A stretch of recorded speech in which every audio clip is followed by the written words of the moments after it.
Hello good evening to all of you. आप सभी का स्वागत है लेट्स क्रैक यूपीसीसीएससी अनअकैडमी में।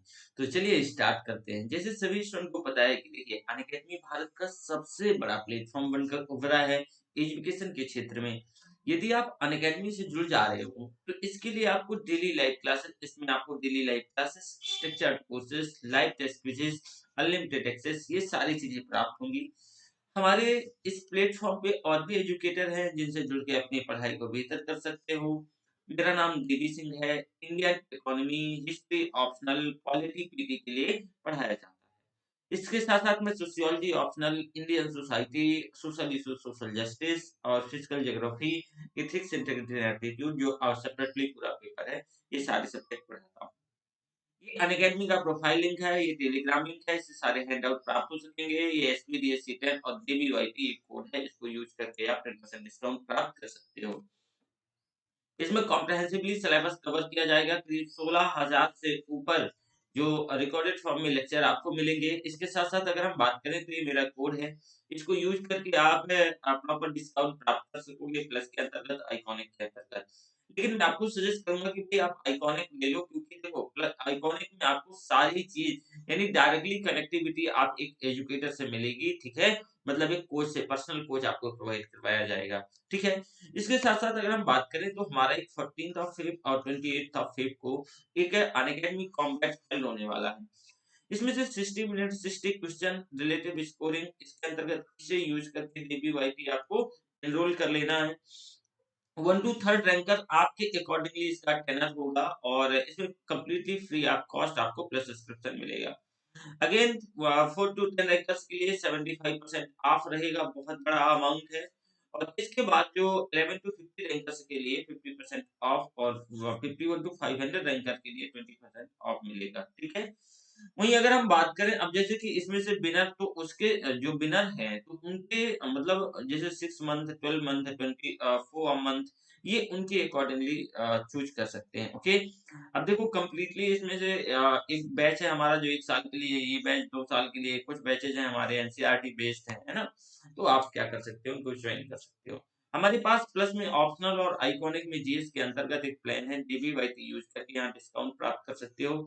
सच 12 माह की फीस 88,705 है, जो कि आपको 70,130 रुपया पेड करनी होगी। चलो शुरू करते हैं।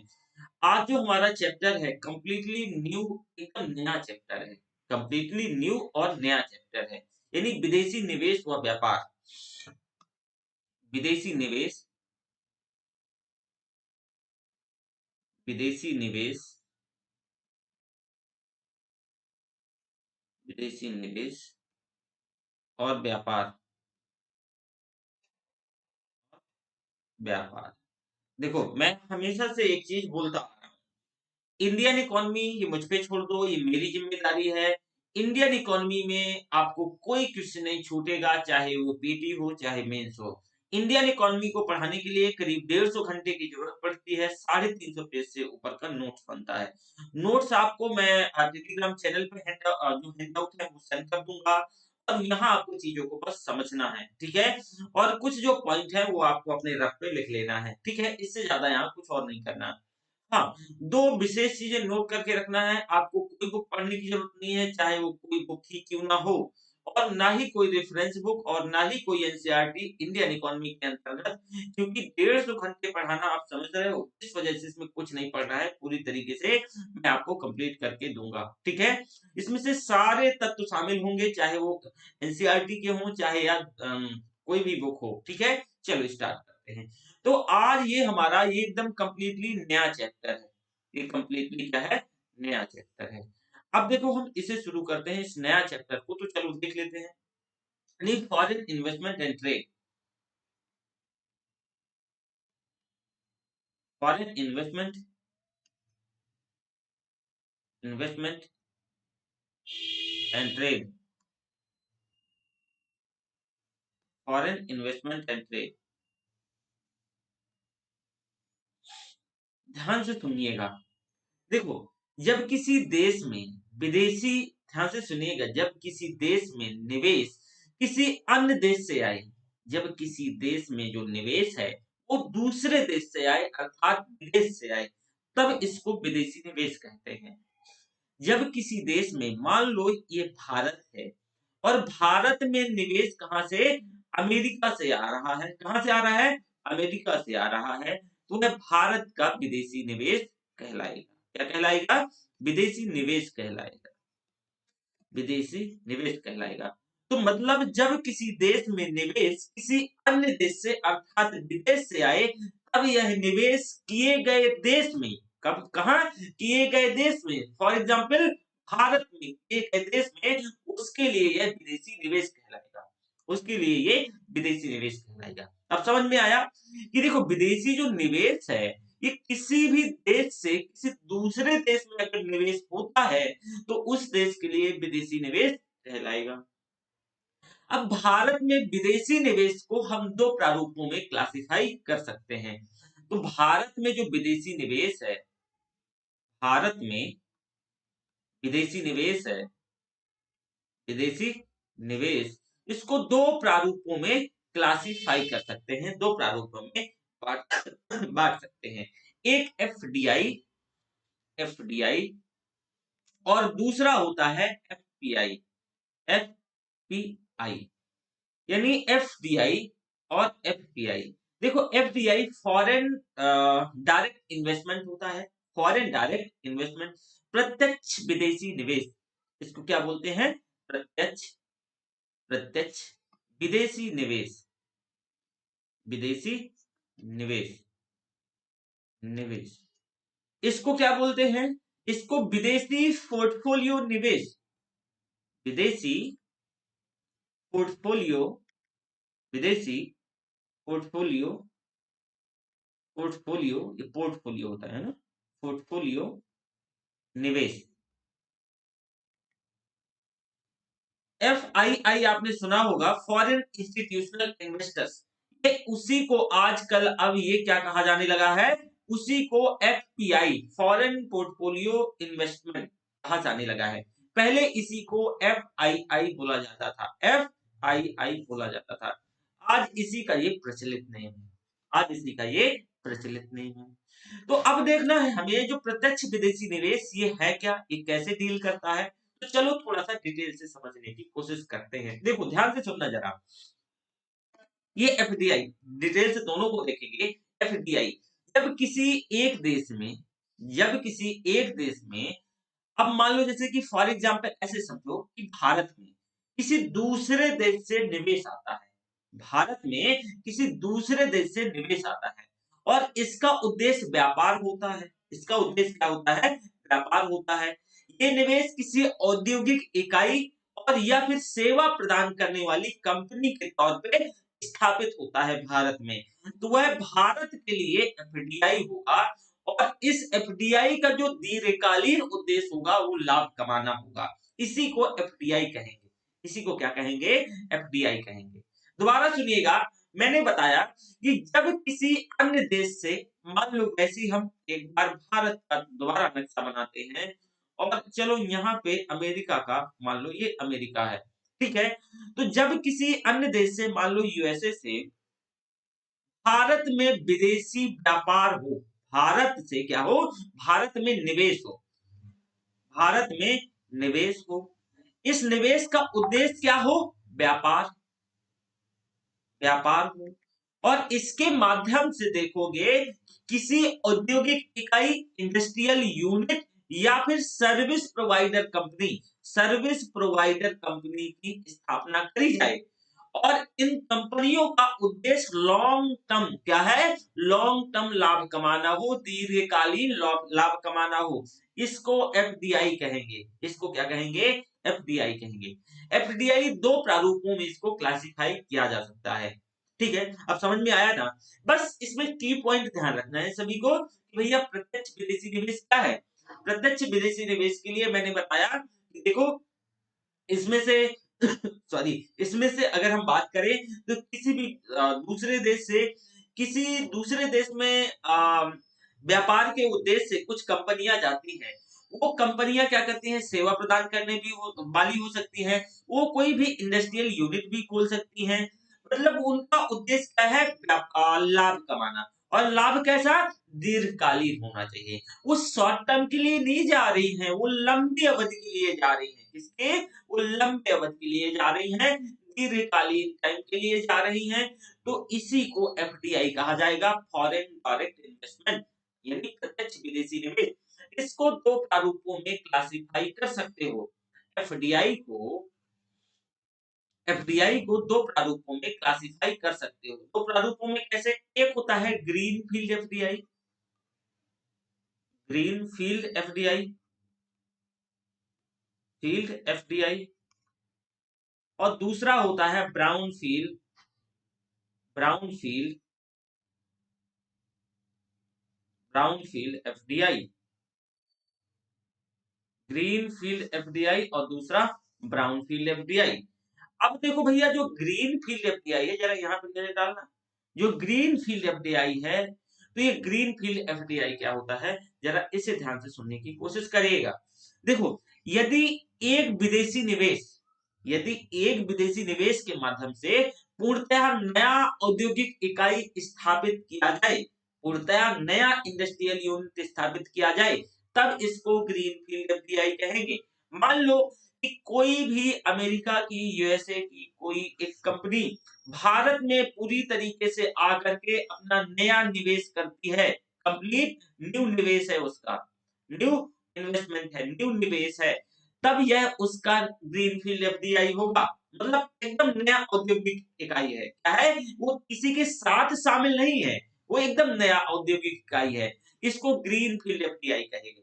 जैसे कि कोई कंपनी ले लो, मान लो कि वहां की कोई कंपनी है, ठीक है, और भारत में वो आके अपना यूनिट डाल रही है, भारत में आके वो अपना यूनिट डाल रही है, नवीन कारोबार स्थापित कर रही है, तब इसको ग्रीन फील्ड एफडीआई कहेंगे। क्या कहेंगे, ग्रीन फील्ड एफडीआई कहेंगे।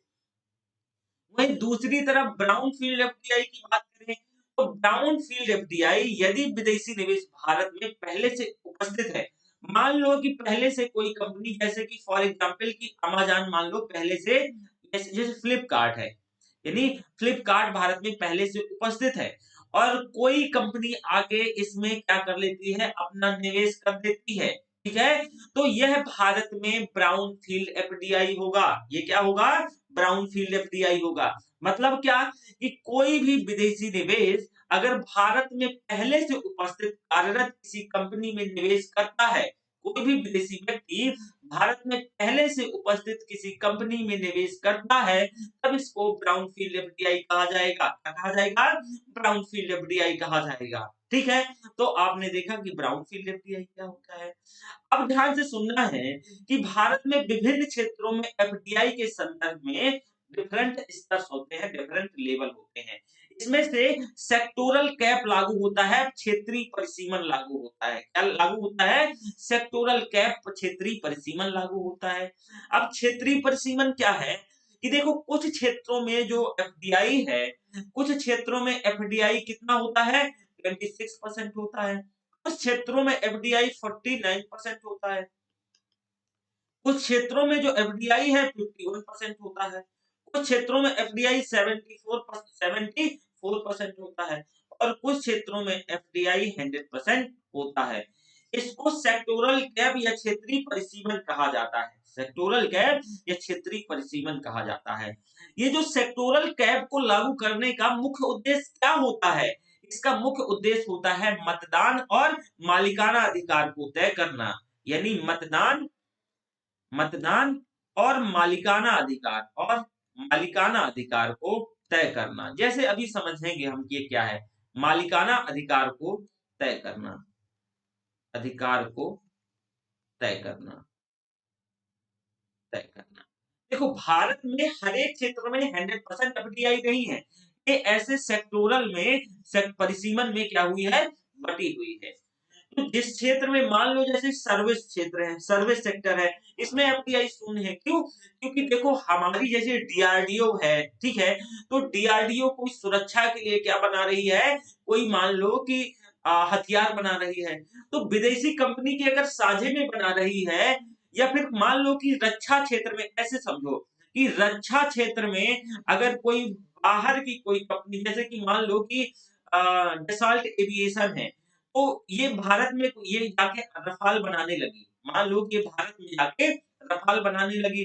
तो अब देखोगे कि हो सकता है कि भारत का कल के दिन पाकिस्तान से क्या हो जाए, युद्ध हो जाए। तो रफाल एविएशन जो है, ये भारत में ही काम कर रही है, लेकिन दगा दे जाए, ये रफाल ना दे, या इनमें इंटरनली टेक्निकली कुछ फॉल्ट कर दे, ठीक है? टेक्निकली संभावना है, पॉसिबिलिटीज है। तो इस वजह से ऐसे जो क्षेत्र होते हैं, इन क्षेत्रों में एफडीआई मतलब 49% से कम, या फिर कहीं-कहीं एक भी एफडीआई अलाउ नहीं होती है, एक भी एफडीआई अलाउ नहीं होती है।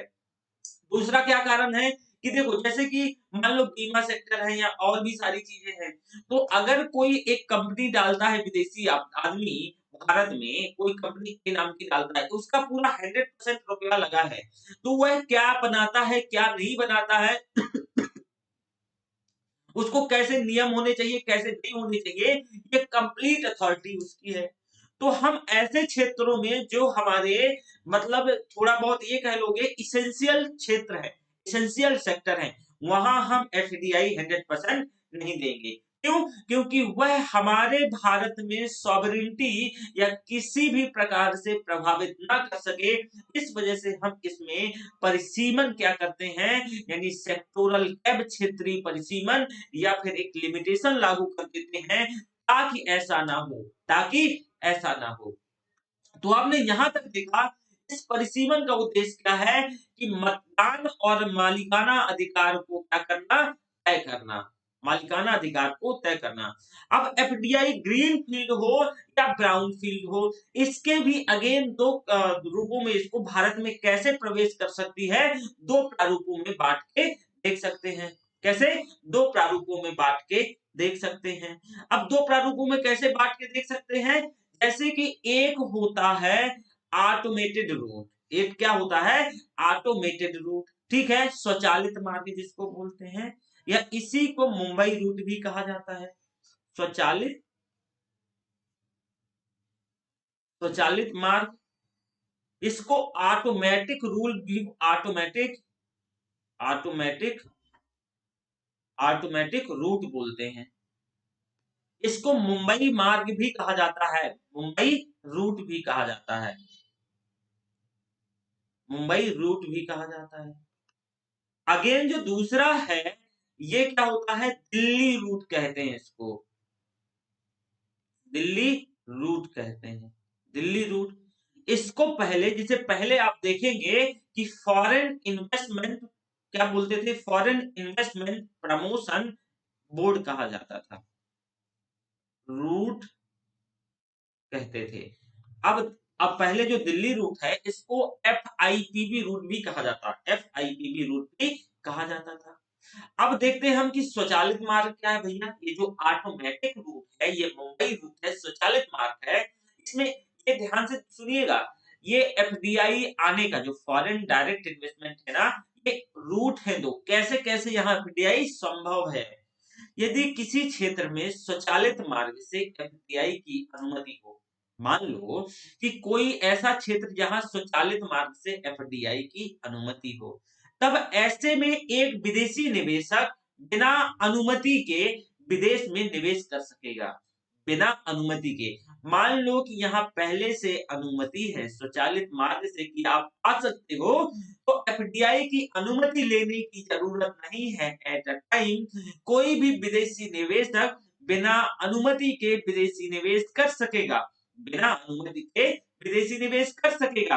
मान लो कि सॉरी, अमेरिका की कोई कंपनी है और भारत आना चाहती है ऑटोमेटेड रूट से, वह भारत में बिना अनुमति के आ सकती है, लेकिन उसको 1 माह के भीतर आरबीआई को जानकारी देनी होगी। 1 माह के भीतर आरबीआई को आरबीआई को क्या करनी होगी, सारी जानकारी आरबीआई को प्रोवाइड करनी होगी, सारी जानकारी आरबीआई को देना होगा, ठीक है। तो ये तो हो गया ऑटोमेटेड ऑटोमेटिक रूट, यानी स्वचालित मार्ग। अब देखना है दूसरा, यानी दिल्ली रूट क्या है, दिल्ली मार्ग क्या है। देखो, यदि एफडीआई, यदि foreign direct investment FDI Delhi मार्ग से आए, किससे, दिल्ली मार्ग से आए, दिल्ली रूट से आए, दिल्ली रूट से आए, तब इसके लिए अनुमति कहां से लेनी होती थी? Cabinet committee on foreign investment, foreign investment, CCFI से इसको अनुमति लेनी होती थी। अगर जो एफडीआई है वो दिल्ली रूट से आना चाहे, दिल्ली रूट से, ऐसा ही कोई रूट नहीं है, मतलब ये निवेश करने का तरीका है, ये रूट नहीं है, कोई रास्ता नहीं है, ना ही एफडीआई कोई आदमी है, ठीक है। It is a intangible, it is a intangible. तो ये क्या है, आप इसे छू नहीं सकते हो, ये कोई, this is not existed on the physical form, ये कोई फिजिकल फॉर्म में एग्जिस्ट नहीं करती है। लेकिन मान लो, तो इसी वजह से इसको कोई रास्ते की जरूरत नहीं है, लेकिन यह आने का, निवेश करने का मार्ग है, तरीका है कि कैसे निवेश किया जाए। तो ये जो दिल्ली मार्ग है, इस दिल्ली मार्ग को 2017-18 पे देखोगे इसके प्रावधान को खत्म कर दिया गया है। लेकिन पहले आप देखोगे दिल्ली मार्ग से जो निवेश होता था, तो इसमें से 5,000 करोड़ तक का विदेशी निवेश की अनुमति दी गई थी, प्रदान की जा सकती थी पहले। लेकिन 2017 में जो एफआईपीबी है, तो एफआईपीबी क्या होता है, एफआईपीबी के बारे में बताऊंगा। तो एफआईपीबी की व्यवस्था थी और अब इसको समाप्त कर दिया गया है, एफआईपीबी की व्यवस्था को समाप्त कर दिया गया है, ठीक है। तो आपने यहां तक चीजों को देखा। अब देखो इसको थोड़ी से हम एकेडमिक लैंग्वेज में सुनने की प्रयास करेंगे, सुनने की कोशिश करेंगे, क्योंकि आपको मेंस भी तो लिखना है। देखो पीटी और मेंस का सच कोई ऐसा पढ़ाई नहीं होता है, लेकिन हमारा पढ़ने का तरीका ही डिफरेंट है, गलत है कि पहले हम पीटी की तैयारी करते हैं, फिर मेंस की तैयारी करते हैं, तो पीटी गायब हो जाता है, फिर हम इंटरव्यू की तैयारी करते हैं। भैया यूपीएससी ऐसा कुछ सेपरेट तरीका नहीं है कि पहले पीटी की तैयारी करो। अरे करीब 80% जो सिलेबस है वो एक दूसरे से ओवरलैप करता है। तो ये कौन सा तरीका है कि पहले पीटी पढ़ लो, मेंस पढ़ लो। इसी वजह से मैंने देखा कि आपको पीटी और मेंस इसी वजह से कॉम्प्रिहेंसिवली सिलेबस को करीब 100-150 घंटों में डिजाइन किया जाता है। आप ध्यान से सुनना है। देखो आप पिछले कई दशकों में देखे होंगे कि विदेशी निवेश आर्थिक सुधारों का एक बहुत इंपॉर्टेंट सेक्टर उभर के निकला है। यह बहुत पहले की बात नहीं है, ये रिसेंट, अभी ये सारी चीजें रिसेंट जो घट रही है, जब विदेशी निवेश को मल्टीनेशनल कंपनियां, बहुराष्ट्रीय कंपनियों के द्वारा स्वयं के हित साधन और शोषण प्रवृत्तियों को जोड़कर देखा जाता था। तो इस अविश्वास की दृष्टि से जब इसे देखा जाता था, तो आप देखोगे कि जो औपनिवेशिक शासकों के प्रति जो कटुता से जोड़कर भी इसको कहीं न कहीं देखने की कोशिश करी जाती थी। लेकिन एफडीआई ना होने की वजह से या विदेशी निवेश ना होने की वजह से जो देश है, देखो मैंने जब आपको पहला लेक्चर बताया था, तो मैंने बताया था कि एक इंटरडिपेंडेंट, परस्पर आत्मनिर्भर कुछ क्या होती है कि अर्थव्यवस्थाएं होती हैं। तो किसी भी ऐसी अर्थव्यवस्था दुनिया में एग्जिस्ट नहीं करती है कि वो बिना विदेशों के संबंध के क्या कर सके, सर्वाइव कर सके। तो उसको किसी ना किसी माध्यम से, किसी ना किसी से जुड़ना ही पड़ेगा। यह चीन जैसी बंद अर्थव्यवस्था, अब देखो अब नहीं है बंद अर्थव्यवस्था, लेकिन एक टाइम थी, मैंने क्लोज्ड इकोनॉमी भी बताई थी। तो चीन जैसी बंद अर्थव्यवस्था ने अब इसके प्रति अपनी जो इनिशिएशन है वो क्या किया, विदेशी निवेश की ओर आकर्षित किया। तो अब हमें तो क्या करना था कि लाजमी था कि हमें जरूरत थी इन सारी चीजों की। तो आप देखोगे जो विदेशी निवेश की अगर हम बात करते हैं, तो विदेशी निवेश वास्तव में इसके प्रमुख दो भागों में इसे क्लासिफाई कर सकते हैं। एक तो एफडीआई, मैं बस उसी चीज को आपको एक बार समझाने की कोशिश कर रहा हूँ। एक तो एफडीआई, जिसे प्रत्यक्ष विदेशी निवेश या फॉरेन डायरेक्ट इन्वेस्टमेंट कहा जाता है। दूसरा विदेशी संस्थाओं द्वारा निवेश यानी फॉरेन इंस्टीट्यूशनल इन्वेस्टमेंट। आजकल इसको जो कि मैंने बताया एफपीआई यानी पोर्टफोलियो निवेशक भी कहा जाता है, पोर्टफोलियो निवेशक भी कहा जाता है। तो एफडीआई का मतलब क्या है? देखो भारतीय परियोजनाओं में, ध्यान से सुनिएगा, भारतीय परियोजनाओं में विदेशी शेयर निवेश के माध्यम से यानी जो इक्विटी इन्वेस्टमेंट है, इसका जो मुख्य उद्देश्य क्या है? व्यवसाय को सीधे तौर से कंट्रोल करना, निवेश को सीधे तौर से क्या करना? कंट्रोल करना।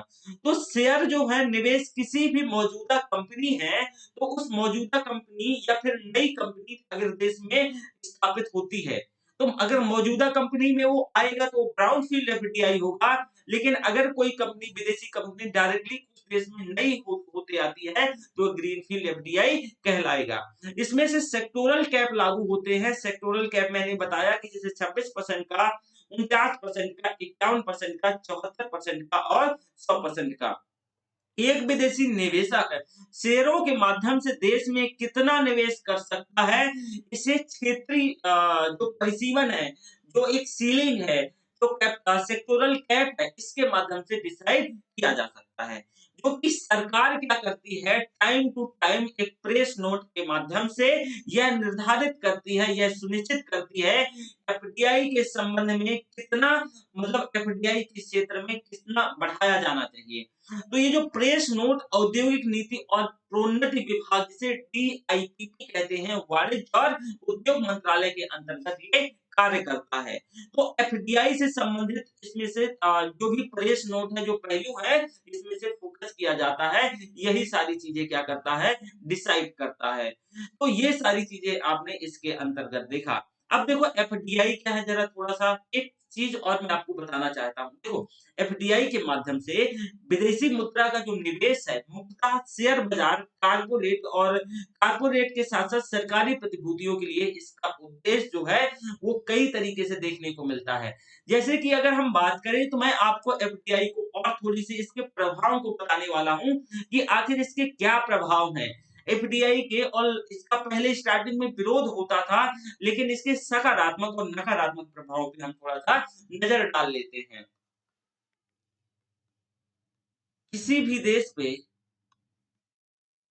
किसी भी देश पर, किसी भी देश पर एफडीआई एफडीआई का प्रभाव, किसी भी देश पर एफडीआई का प्रभाव, सारे हैंडआउट आपको अनअकैडमी देवी सिंह करके सर्च आउट करना है। ये टेलीग्राम चैनल है, यहाँ पे प्राप्त हो जाएंगे। तो एफडीआई का प्रभाव, देखो एक देश की अर्थव्यवस्था पर जो सकारात्मक और नकारात्मक दोनों ही प्रारूपों में देखा जाता जा सकता है। इसका जो प्रभाव है एफडीआई का, ये सकारात्मक भी हो सकता है किसी भी अर्थव्यवस्था में, और नकारात्मक भी हो सकता है। ठीक है? तो ये सकारात्मक और नकारात्मक जरा डिटेल से एक-एक हम पॉइंट को डिटेल से समझने की कोशिश करेंगे। पहले हम सकारात्मक देखते हैं। देखो, इससे देश में विदेशी मुद्रा का आगमन होता है। पहला नंबर, इससे देश में जो विदेशी मुद्रा है, क्या है? विदेशी मुद्रा है। विदेशी मुद्रा का आगमन होता है। विदेशी मुद्रा का क्या होता है? आगमन होता है।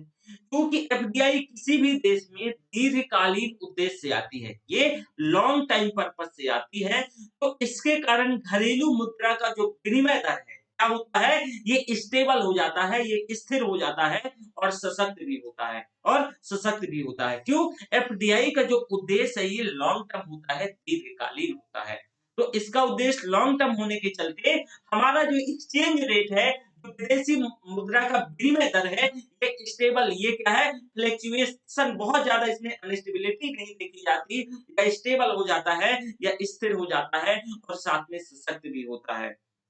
वहीं आप इसके साथ देखोगे कि यह देश में वस्तु और सेवाओं, यानी जो वस्तु, गुड्स एंड सर्विस, तो वस्तु और सेवाओं के उत्पादन को भी बढ़ावा देती है। ये वस्तु और सेवाओं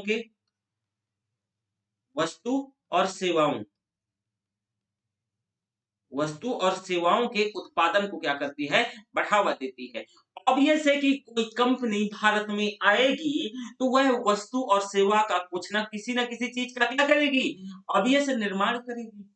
ठीक है, बनाएगी, तो उत्पादन करेगी, तो उत्पादन को भी बढ़ावा देती है। अब यह जब उत्पादन करेगी, तो रोज़गार के, अब देखो, ये बाहर से तो अपने, अगर मान लो अमेरिकी कोई कंपनी है, तो अमेरिका से तो लेबर लेके आएगी नहीं, तो रोज़गार के अतिरिक्त अवसरों को भी जन्म देगी। अर्थात रोज़गार की कोई विदेशी कंपनी भारत में आती है, तो वस्तु और सेवा के उत्पादन के साथ-साथ नए रोज़गारों को भी जन्म देती है। रोज़गार के अतिरिक्त अवसरों को जन्म देगी। वहीं साथ में आप देखोगे कि प्रतिस्पर्धा को बढ़ावा मिलेगी, तो जब प्रतिस्पर्धा, कॉम्पिटिशन को बढ़ावा मिलेगा, तो जो वस्तुएँ हैं, उनकी गुणवत्ता, और सेवाएँ हैं, उनकी गुणवत्ता में सुधार होने के चांसेस भी बढ़ जाएँगे। वस्तु और सेवा की गुणवत्ता में सुधार देखने को मिल सकते हैं। ठीक है? इसके साथ-साथ देखोगे कि प्रतिस्पर्धा बढ़ने के चलते मूल्यों में कमी उत्पन्न होगी। क्योंकि जब-जब कंपटीशन बढ़ेगा कंपनियों के बीच, मान लो कंपनी ए है और कंपनी बी है, तो अब इनमें देखोगे प्रतिस्पर्धा बढ़ने से गुणवत्ता भी बढ़ेगी और जहाँ कंपनी का किसी एक कंपनी का एकाधिकार था, तो वह ऊँचे दर पे वस्तु और सेवाओं को बेचती थी, उत्पादित करती थी।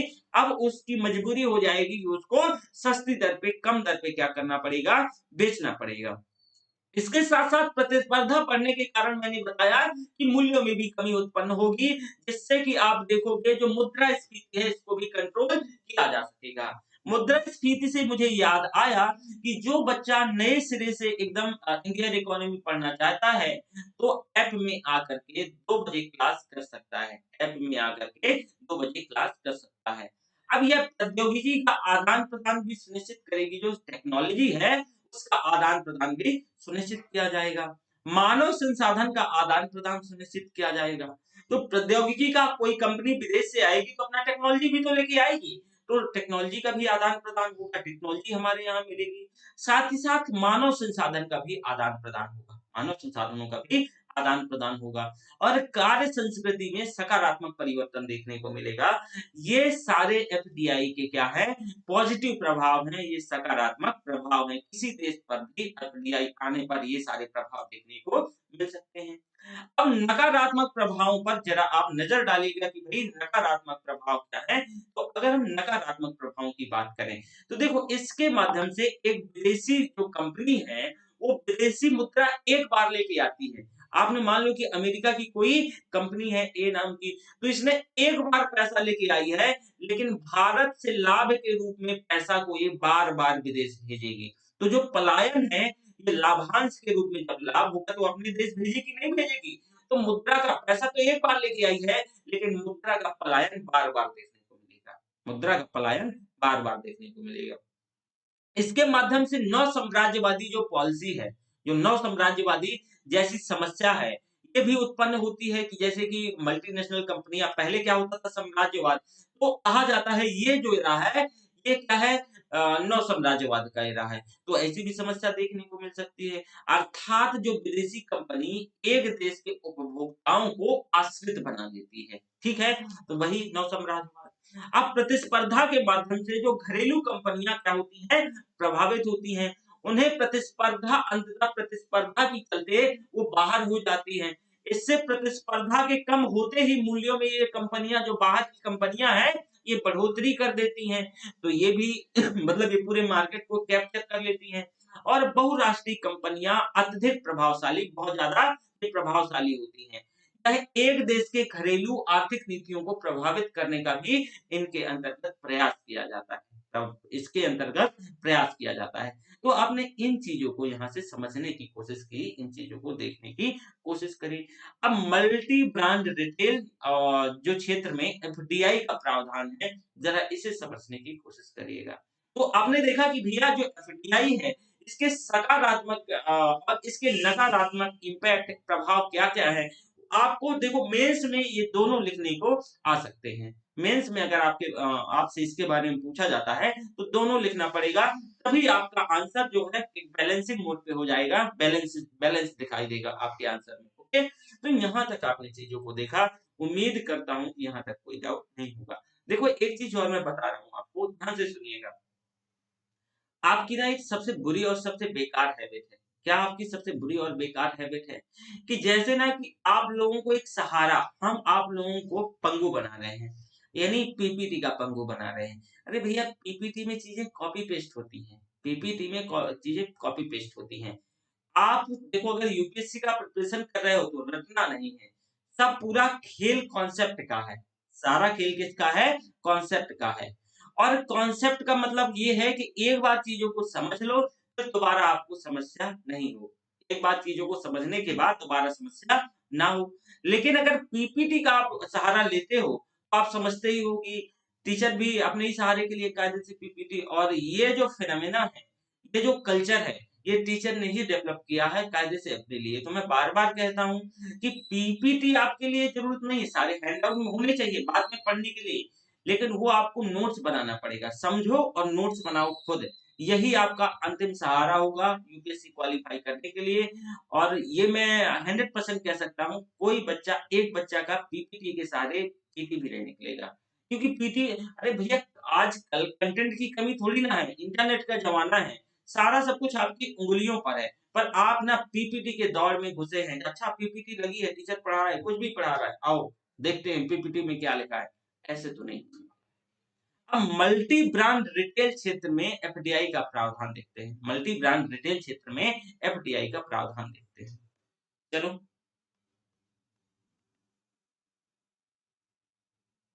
मल्टी ब्रांड रिटेल रिटेल क्षेत्र में एफडीआई का प्रावधान, एफडीआई का प्रावधान, एफडीआई का मल्टी ब्रांड रिटेल क्षेत्र में एफडीआई का क्या प्रावधान है, जरा इसमें नजर डालने की कोशिश करिएगा। राइटिंग तो मेरी माशाल्लाह है, एकदम खराब है, बस इसी वजह से मैं बोलता जाता हूँ सारी चीजें। देखो, यदि किसी दुकान, मान लो, यदि किसी दुकान यदि किसी दुकान या आउटलेट, आउटलेट समझते हो ना, आउटलेट में से, किसी दुकान या आउटलेट से किसी एक ही कंपनी की, ध्यान से सुनिएगा, किसी एक ही कंपनी के उत्पाद की बिक्री खुदरा स्तर पर हो, तब इसको सिंगल ब्रांड रिटेल कहते हैं। तब इसको सिंगल ब्रांड रिटेल कहते हैं। सिंगल ब्रांड रिटेल कहते हैं। देखो, कोई दुकान है या कोई आउटलेट है, इसमें से किसी एक कंपनी के जो माल है, प्रोडक्ट है, वो खुदरा स्तर पर बेचा जाए, वो खुदरा स्तर पर बेचा जाए, ये सिंगल ब्रांड रिटेलिंग कहा जाता है। इसको सिंगल ब्रांड रिटेलिंग कहा जाता है। दोबारा से सुनिएगा, यहाँ आप क्या है कि थोड़ा बहुत कंफ्यूज हो सकते हैं। उदाहरण से समझो कि मान लो कि जैसे कि ये ना रेणुका जी हैं। चलो, रेणुका जी का नाम भी गलत हुआ जा रहा है। क्या है? ये रेणुका जी हैं। रेणुका जी की एक शॉप है, एक दुकान है। रेणुका जी की इस दुकान में, मान लो एडिडास के, रेणुका जी की इस दुकान में एडिडास के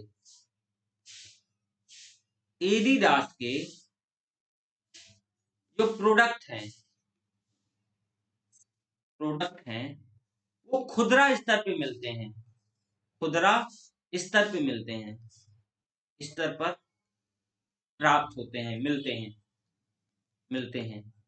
इसी को सिंगल ब्रांड रिटेल कहा जाएगा। क्या कहा जाएगा? सिंगल रिटेल ब्रांड रिटेलिंग कहा जाएगा,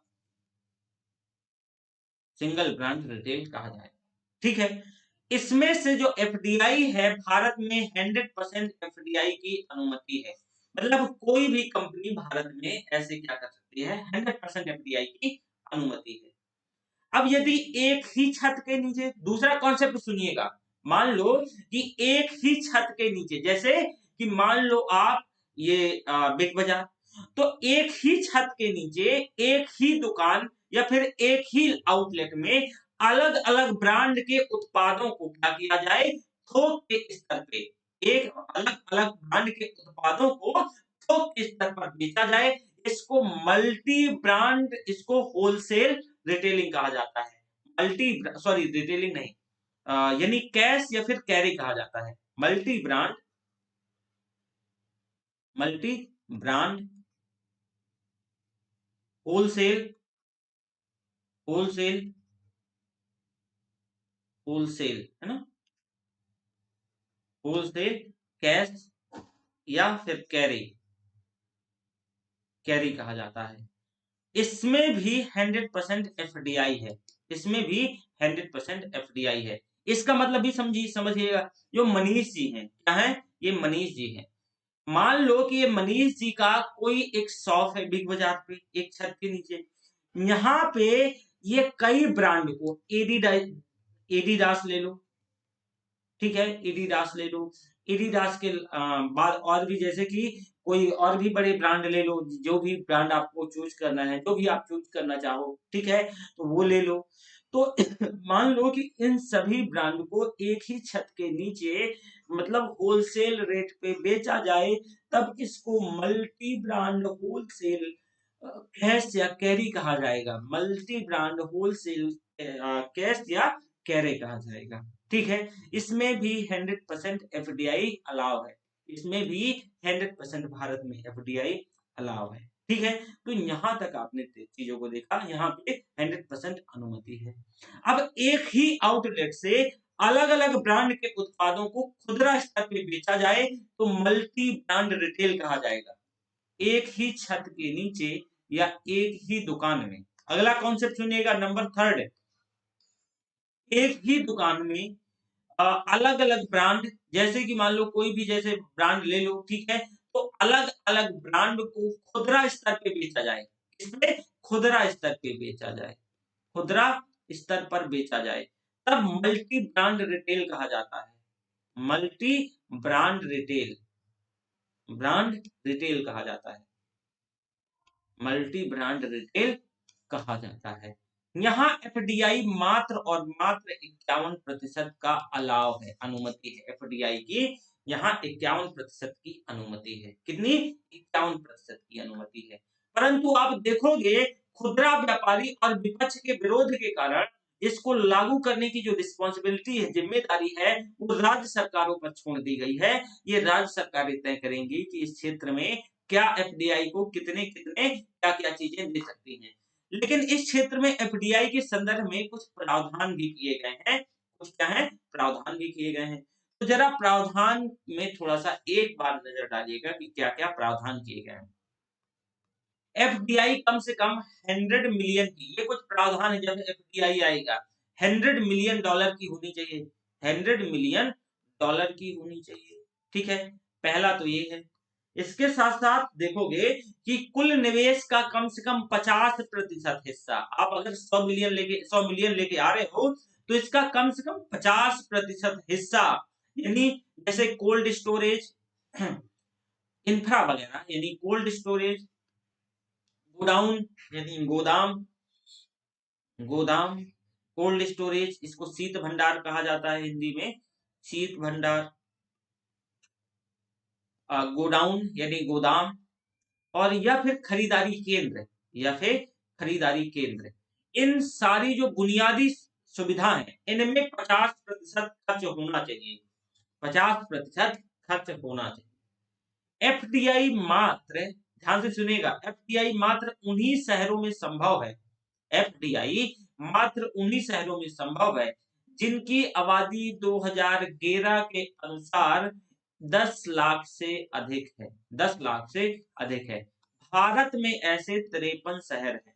भारत में ऐसे 53 शहर हैं। 2011 की जनगणना के अनुसार मैंने बता रहा हूँ।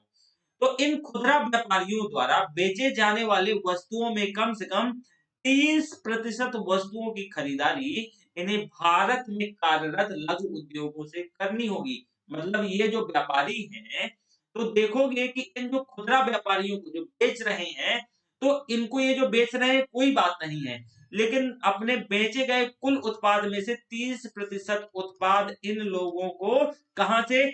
भारत में, यानी जो एमएसएमई है, लघु उद्योगों से खरीदना पड़ेगा और फिर ये बेच सकेंगे। साथ ही साथ देखोगे कृषि के उत्पादों की खरीदारी में, जो कृषि से संबंधित जो उत्पाद हैं, इनकी खरीदारी में बिचौलियों का प्रयोग नहीं किया जाएगा। जैसे कि हम बिग बाजार की बात करें, तो बिग बाजार में आप देखते होंगे कि इसमें एक ही छत के नीचे सारी चीजें होती हैं, है ना? तो बिग बाजार में तो जैसे कृषि, सब्जी-वब्जी आप सब मिलता है वहाँ, तो इसमें बिचौलिए का प्रयोग नहीं हो सकता है। बिचौलिए का प्रयोग, ताकि आप देखो कि आप इसमें से जो किसान हैं और जो खरीदार है, उसके बीच डायरेक्टली कनेक्शन हो सके और डायरेक्ट ज़्यादा से ज़्यादा लाभ किसान को पहुँचाया जा सके। अनिवार्य कृषि उत्पादों की खरीदारी, जो एसेंशियल जो कृषि के प्रोडक्ट हैं, तो अनिवार्य कृषि उत्पादों की खरीदारी में पहला अधिकार सरकार का होगा। पहला अधिकार सरकार का होगा। अब सरकार से बचा-कुचा बाद में ये कंपनियाँ खरीद सकती हैं। बाद में इसके बाद खरीदारी ये कंपनियाँ कर सकती हैं। पहला अधिकार सरकार का होगा। तो इस क्षेत्र में विदेशी निवेश के आने से विदेशी मुद्रा का आगमन भी होता है। देखोगे, अगर इस क्षेत्र में विदेशी निवेश आता है तो विदेशी मुद्रा का आगमन भी होता है। खुदरा व्यापार और ज्यादा ऑर्गेनाइज होगा और ज्यादा संगठित होगा, लोगों के पास पैसा होगा, तो रोजगार के अवसर भी होंगे। जब रोजगार के अवसरों को जन्म दिया जाएगा तो प्रतिस्पर्धा भी क्या होगी, बढ़ेगी। जब प्रतिस्पर्धा बढ़ेगी तो वस्तुओं और सेवाओं की गुणवत्ता बढ़ेगी और प्रतिस्पर्धा के बढ़ने की वजह से मूल्यों में कमी भी आएगी। वहीं खुदरा व्यापार के संगठित होने के कारण जो खुदरा मुद्रास्फीति की गणना है, इसके लिए आंकड़े को कलेक्ट करना आसान हो जाएगा। साथ ही साथ शीत भंडार, खरीदारी केंद्र, गोदाम जैसी बुनियादी सुविधाओं की भी बढ़ोतरी देखने को मिलेगी और इनमें से बिचौलियों का प्रयोग न होने के चलते किसान और उपभोक्ता को ज्यादा से ज्यादा लाभ हो सकेगा। किसान और उपभोक्ता को ज्यादा से ज्यादा लाभ हो सकेगा। लघु उद्योगों को भी लाभ सुनिश्चित किया जा सकेगा। इसके विस्तार से जो रोजगार के अतिरिक्त अवसरों को कमी मतलब अवसरों को भी जन्म दिया जा सकेगा। इससे आप देखोगे कि भारत में कृषि के बाद खुदरा व्यापार रोजगार के सबसे ज्यादा अवसर प्रदान करता है और इस भय से ही इस क्षेत्र में विदेशी मुद्रा के आगमन के कारण जो छोटे खुदरा व्यापारी प्रभावित होंगे और इसके चलते लगातार इस प्रावधान का विरोध हो रहा है। लगातार इस प्रावधान का विरोध हो रहा है। तो आज हम ना यहीं तक देखेंगे, यहाँ तक उम्मीद करता हूँ कल हम ई कॉमर्स के क्षेत्र में एफडीआई का क्या रूल है उसको पढ़ेंगे। ई कॉमर्स के क्षेत्र में एफडीआई कितने परसेंट है और क्या फंडामेंटल्स हैं उसमें, क्या रूल्स एंड रेगुलेशंस है, डिटेल से पढ़ने की कोशिश करेंगे।